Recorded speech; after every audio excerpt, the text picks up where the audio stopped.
thank Chip Roy for his leadership on this issue for the press conference and the issue as a whole.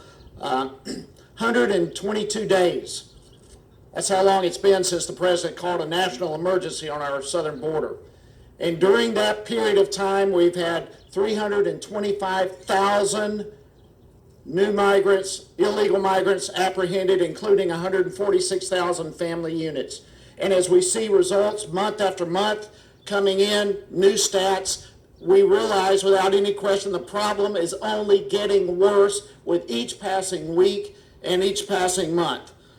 And so my colleagues are here, we're joining together, urging Speaker Pelosi to come to the table with House Democrats and address this problem straight up. 122 days. The Democrats have done zero to bring any substantive bill to the floor that would address the humanitarian crisis, the emergency, that would address the issue happening with unaccompanied children, let alone the border and the drugs and all that's flooding into this country. They have done nothing to address the problem.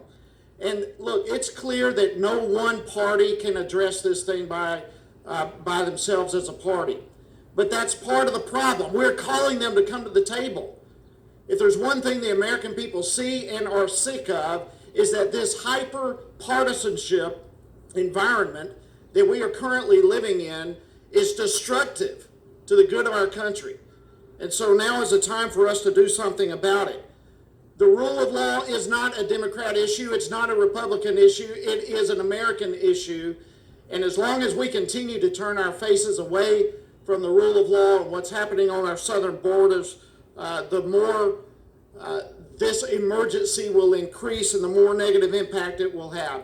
I also was just recently at the southern border and saw firsthand, heartbreakingly seeing firsthand, what our border agents are dealing with.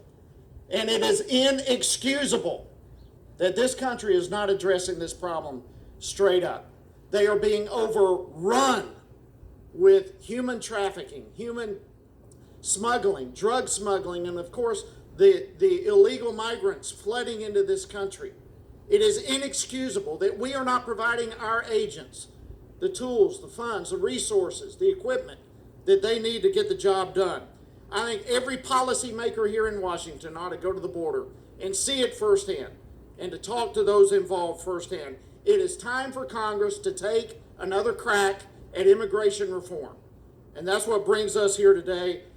The president has put forth a border supplemental relief, and we are calling on Speaker Pelosi to bring it to the floor for a vote. This is a great step forward, a great initial step to address the immigration infrastructure emergency that we have. It's time that we do all we can do to help those who actually have boots on the ground, and we're calling on that to take place. And it's my privilege at this point to represent a great friend, a great leader also on this issue from Arizona, Andy Biggs.